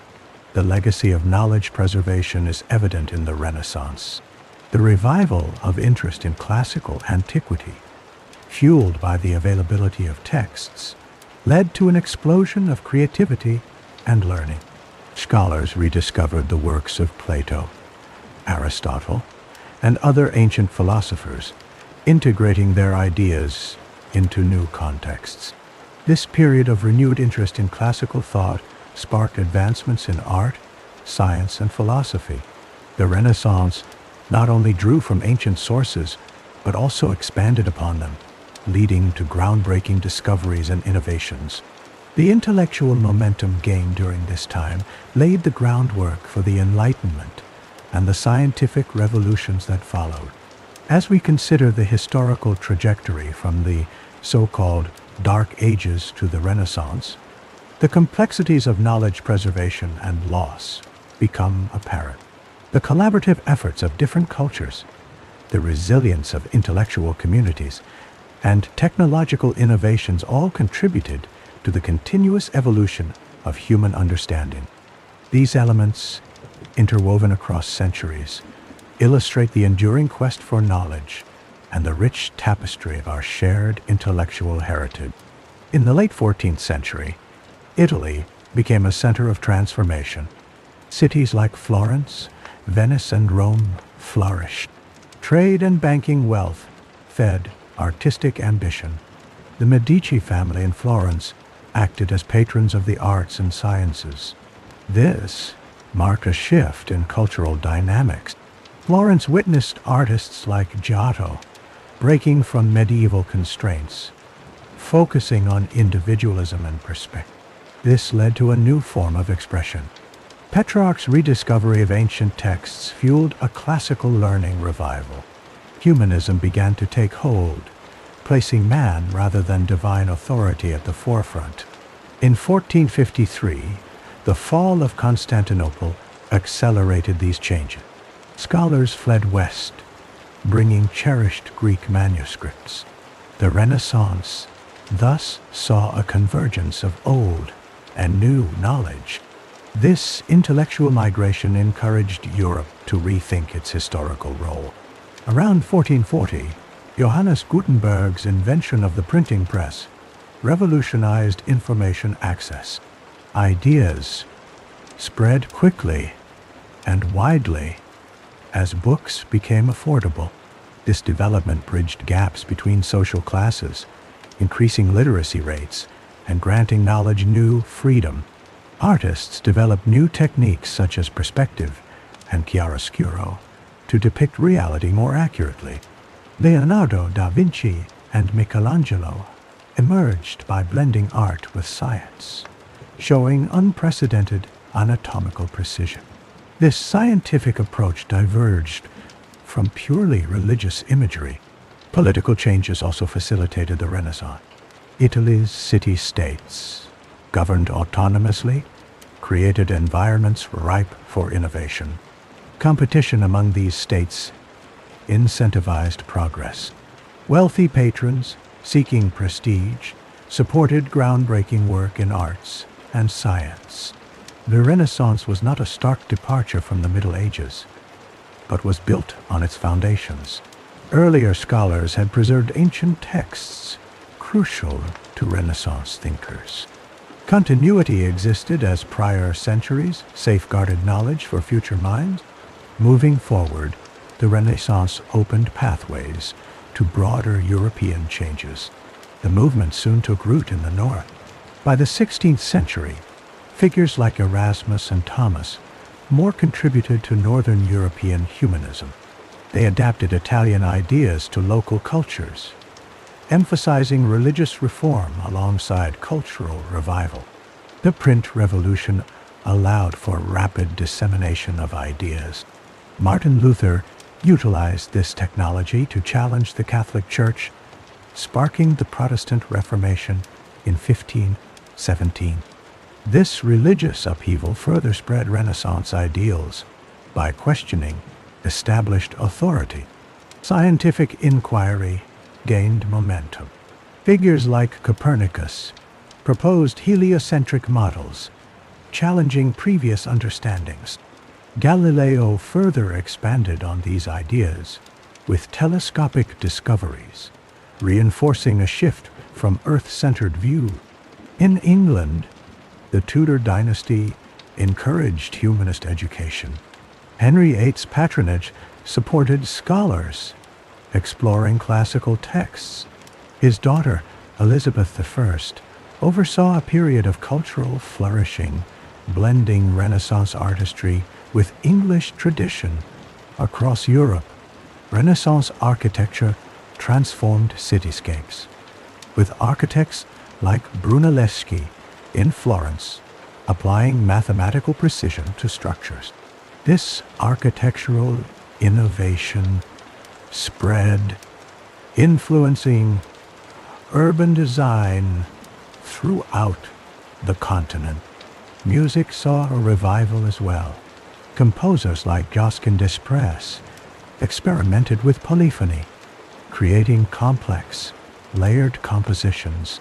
These musical developments paralleled advancements in art and science, reflecting broader cultural shifts. The age of exploration, influenced by Renaissance curiosity, expanded global horizon. Explorers like Columbus and da Gama embarked on voyages that connected distant lands, bringing back knowledge and material wealth. Renaissance influence extended beyond Europe.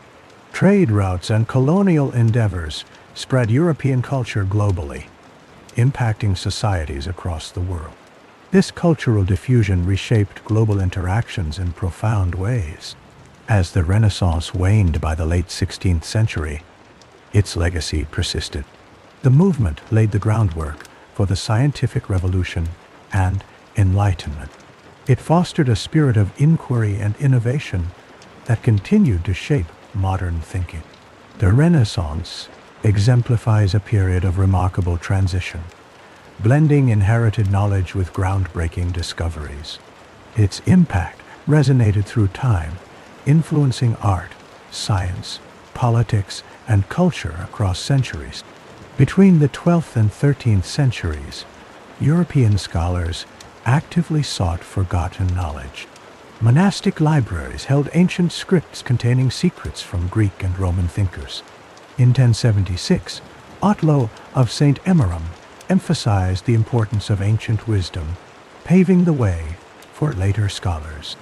The Muslim world had preserved many works, which entered Europe through Spain and Sicily. Scholars translated these texts into Latin, making them accessible.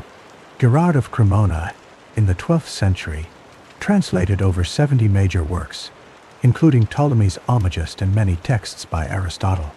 These translations fostered the growth of European universities. By the late 12th century, institutions like the University of Paris flourished. The reintroduction of principles of logic, science, and mathematics, lost to Western Europe, drove this transformation. Aristotle's works altered medieval philosophy, providing new frameworks for thought. Galen's medical texts expanded the understanding of human anatomy, prompting questions about religion and science. The 13th century saw further advances. Thomas Aquinas incorporated Aristotle into Christian theology, blending faith and reason. His works influenced the scholastic movement, shaping medieval intellectual life. Roger Bacon advocated for experimental science, inspired by rediscovered texts, marking a shift towards empirical study. This influx of knowledge highlighted what had been lost, challenging the perception of stagnation during the Dark Ages. The Renaissance of classical texts renewed European intellectual vigor, as scholars debated centuries-old philosophies and ideas. The narrative of the Dark Ages became a topic of discussion. As more texts emerged, historians reevaluated historical trajectories, forming an axis around which the Enlightenment later pivoted, linking past learning with future exploration. From these rediscovered texts, new scientific and philosophical movements emerged, guiding future developments in human history. By the late Middle Ages, European cities witnessed a transformation in intellectual life. The influx of classical knowledge invigorated public discourse. Scribes and scholars worked relentlessly, copying and circulating text. The rise of universities facilitated learning and debate. Curricula included logic, rhetoric, and natural philosophy, subjects bolstered by ancient wisdom. Knowledge became power. The invention of the printing press in the 15th century accelerated this change. Johann Gutenberg's innovation made it easier to produce books, ensuring wider dissemination of ancient and new knowledge. Texts that once took months to copy by hand were now produced within days. The availability of books encouraged literacy and education among the broader populace. Humanism, a movement focused on classical antiquities revival, spread rapidly. Figures like Petrarch and Erasmus championed the study of classical texts, urging a return to original sources. Their efforts helped elevate the study of humanities, emphasizing literature, history, and ethics. The humanist approach encouraged critical thinking and questioning, central to future advancements. The Renaissance which emerged in the 14th century, was heavily influenced by these rediscovered texts. Artists, scientists, and philosophers drew inspiration from classical works. Leonardo da Vinci studied anatomy, driven by ancient medical texts. Copernicus challenged geocentric views with heliocentric ideas, mirroring classical scientific inquiry. This period also saw shifts in political thought. Niccolò Machiavelli, inspired by Roman histories, wrote The Prince, offering new perspectives on leadership and governance. His ideas spurred debates on power dynamics and statecraft, influencing political theory. As exploration expanded, Europe's engagement with ancient texts encouraged a broader understanding of the world. Navigators like Columbus and Magellan ventured into new territories, reflecting the spirit of curiosity found in classical exploration accounts. Ancient geography spurred interest in mapping unknown lands and seas. Philosophers like John Locke and Isaac Newton in the 17th century built upon classical foundations, shaping modern science and governance.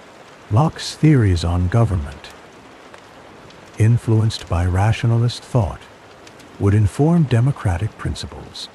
Newton's laws of motion, rooted in empirical study, revolutionized physics. The rediscovery of ancient texts had a far-reaching impact, laying groundwork for the Enlightenment. This period emphasized reason, science, and the questioning of traditional structures. Enlightenment thinkers valued human rights, individualism, and progress, ideas deeply rooted in classical philosophy.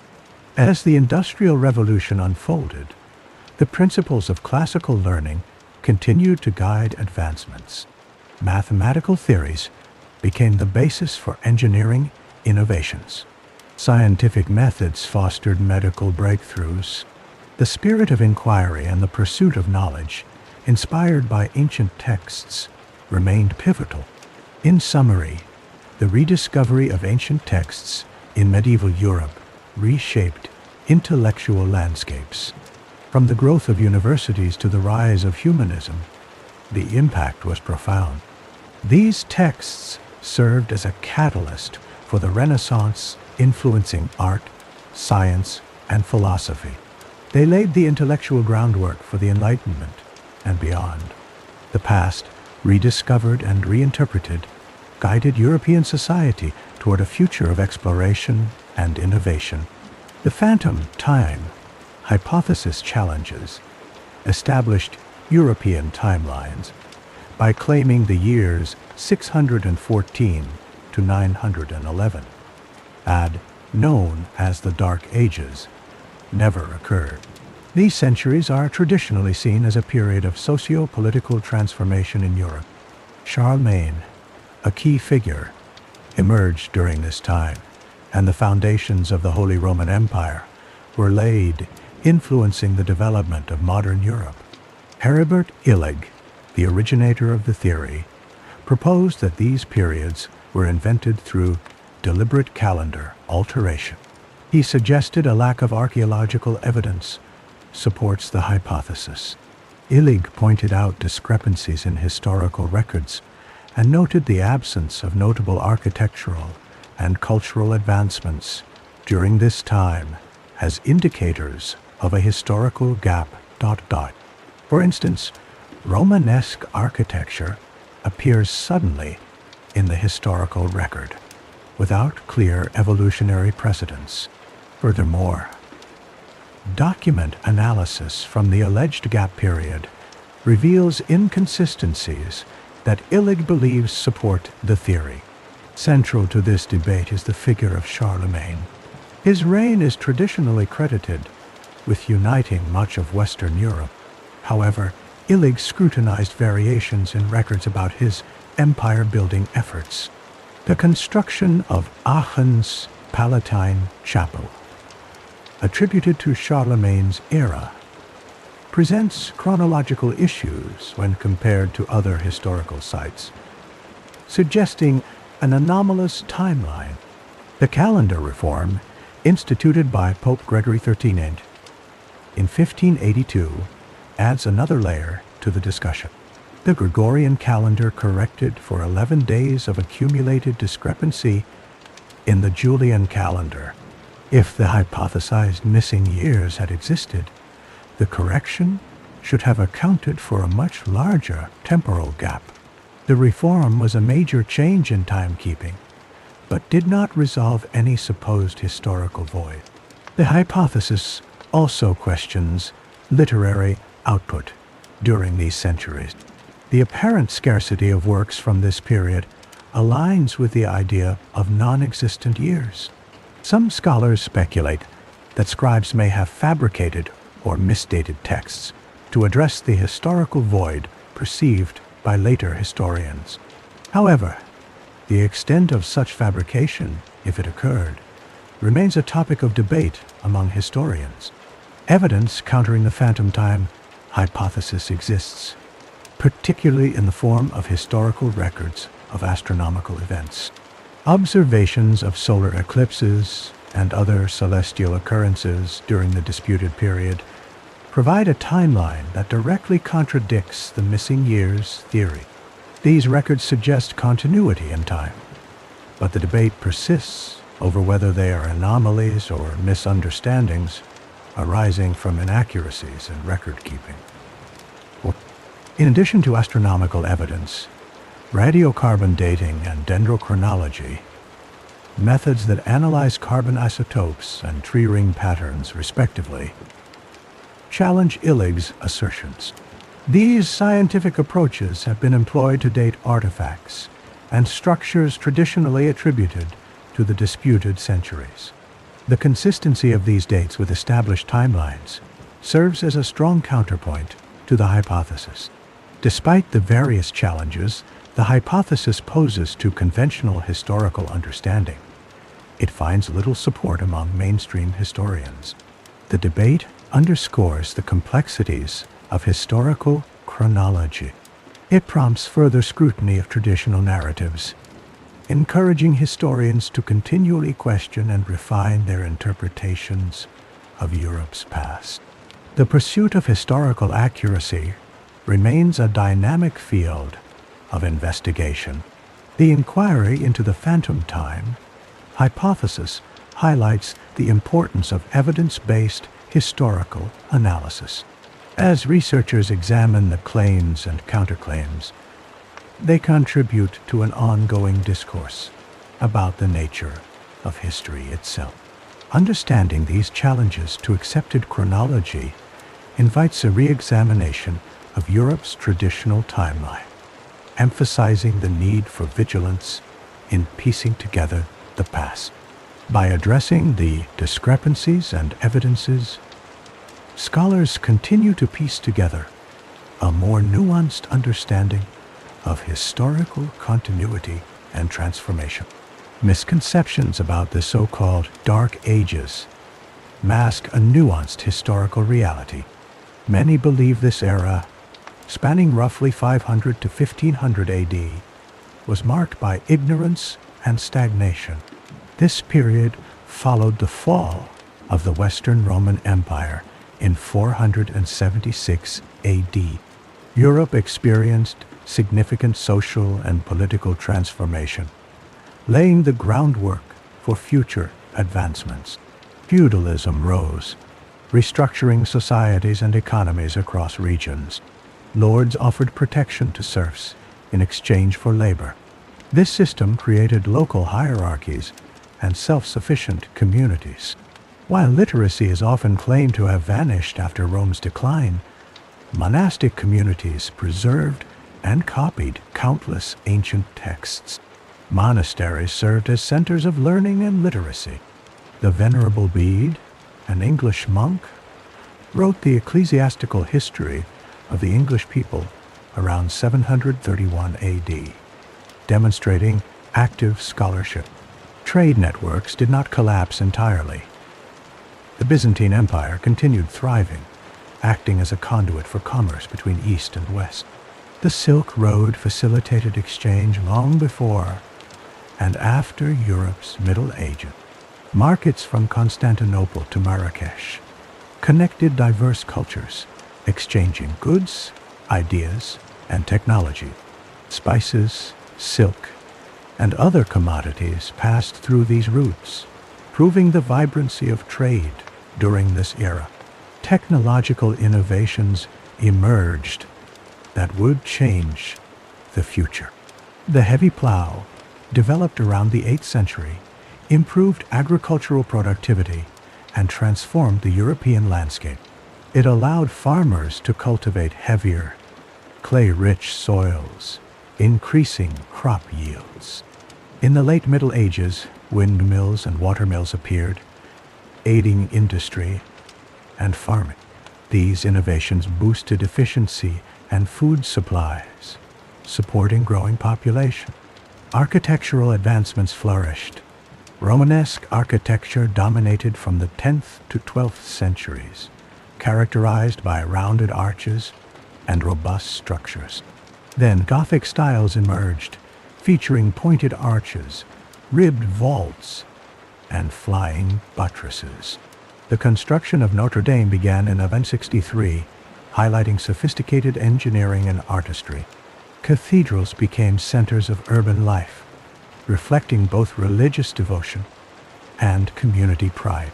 Scientific inquiry didn't stall. Scholars, like Alcuin of York, advanced learning in Charlemagne's court, establishing schools and promoting education. The Carolingian Renaissance, a revival of art, culture, and learning, took place during his reign in the late 8th and 9th centuries. Meanwhile, the Islamic Golden Age, roughly from the 8th to the 14th century, overlapped this period, bringing significant scholarly progress. Muslim scholars made advances in mathematics, astronomy, and medicine. These ideas spread into Europe through Spain and Italy, influencing future thinkers. Medieval universities emerged in the late 11th and 12th centuries, furthering education's reach. The University of Bologna, established in 1088, became a center for legal studies. The University of Paris gained fame for theology and philosophy. These institutions formalized higher learning and created a community of scholars across Europe. The development of vernacular languages during this period also contributed to cultural growth. Latin remained the language of the church and scholarship, but local languages gained literary status. Works like the Divine Comedy by Dante Alighieri, written in Italian, and Geoffrey Chaucer's The Canterbury Tales, composed in Middle English, demonstrated the richness of national literatures and increased accessibility for non-Latin readers. Artistic expression saw new forms. Illuminated manuscripts blended text and illustration, creating visually stunning books. Tapestries and frescoes decorated churches and castles, conveying religious and historical narratives. These artistic achievements disseminated both religious and secular themes to broader audiences. Such misconceptions obscure a dynamic, evolving period. While challenges like invasions and diseases persisted, they did not halt progress. The Viking Age, beginning in the late 8th century, saw Scandinavian explorers, traders, and warriors expand into Europe and beyond. Their interactions fostered exchanges that impacted European societies. The Black Death, which swept through Europe in the mid-14th century, dramatically reduced populations.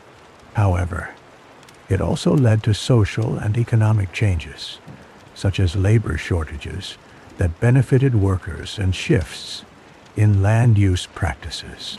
These events, while catastrophic, contributed indirectly to transformation. This foundational era shaped the Renaissance and beyond with its cultural and technological achievements. An understanding of these complexities reveals how these centuries fueled future advancements. By examining this period's nuances, one finds a bridge between the ancient and modern worlds, demonstrating resilience and continuity amid challenges. This period laid essential foundations in education, architecture, technology, and culture, connecting past innovations to future possibilities. In 1991, German historian Herbert Illig introduced the phantom time hypothesis. He posited that the early Middle Ages, from 614 to 911 AD, were fabricated. Illig suggested that figures like Otto III and Pope Sylvester II manipulated historical timelines for political control. His examination of architectural and archaeological records from this period revealed inconsistencies, especially in Europe. Structures attributed to these centuries often showed construction styles aligning with later periods. The Julian calendar correction by Pope Gregory XIII in 1582 aimed to adjust the discrepancy between calendar time and solar time. This action supported Illig's suspicion, since less calendar correction would have been necessary if these years were fabricated. The Carolingian period, notably Charlemagne's reign, plays a significant role in this debated timeline. Charlemagne, crowned emperor in 800 AD, is known mainly through later writings, casting doubt on their accuracy. Numismatic evidence, such as coinage, displays gaps in consistent minting during these years. Manuscript dating adds another layer of complexity. Many texts from this era were recopied during the Renaissance, leading to concerns about their authenticity. Dated artifacts like weapons and pottery often lack continuity. Radiocarbon dating offers limited clarity due to overlap and calibration issues. Critics of Illig's theory argue that calendar discrepancies can stem from various factors. The leap year miscalculation is an explanation that stands independently of Illig's proposed time shifts. Additionally, independent chronologies, such as Chinese, Islamic, and Byzantine records, continue uninterrupted through the supposed missing period. The feasibility of a conspiracy of this magnitude raises significant questions about historical methods and scholarly traditions. Critics emphasize that the absence of concrete evidence keeps the hypothesis debated but unresolved. Despite these challenges, Illig's theory sparks reconsideration of how historical narratives are constructed and upheld. This hypothesis underscores essential questions about the integrity of historical timelines and the methods for establishing them. The debate highlights the potential for reevaluating accepted history based on new evidence or interpretations.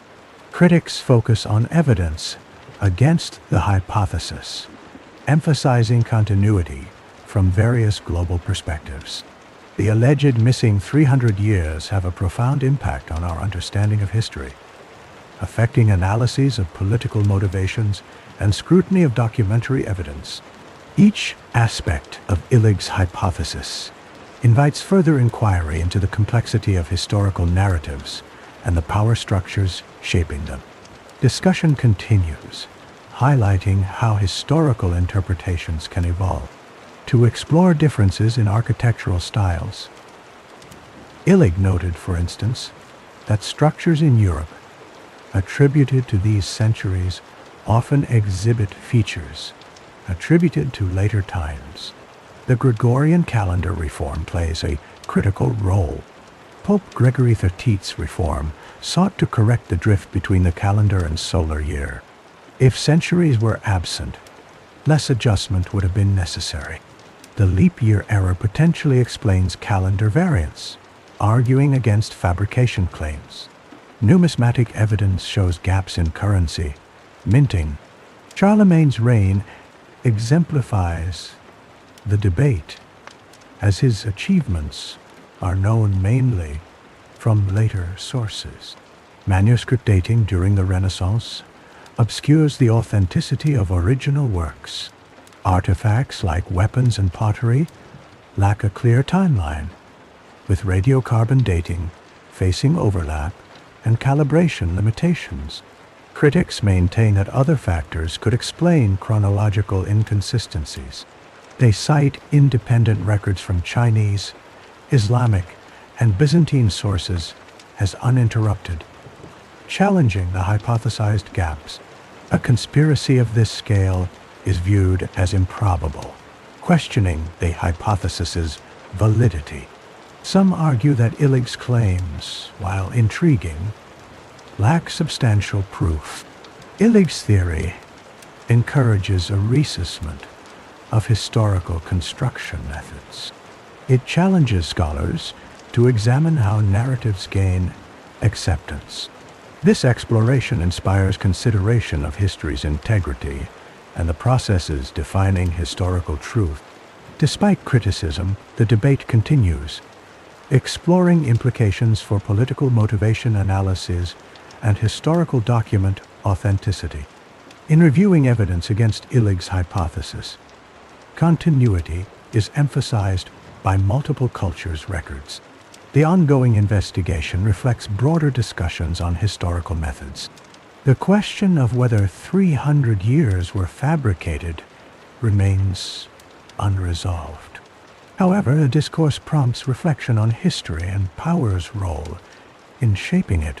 The phantom time hypothesis invites exploration into how history is viewed. It challenges assumptions about timelines and narrative construction. Despite criticisms, it opens discussion on historical analysis's complexity. The dialogue, centered on evidence and interpretation, persists, considering how narratives might evolve with new insight.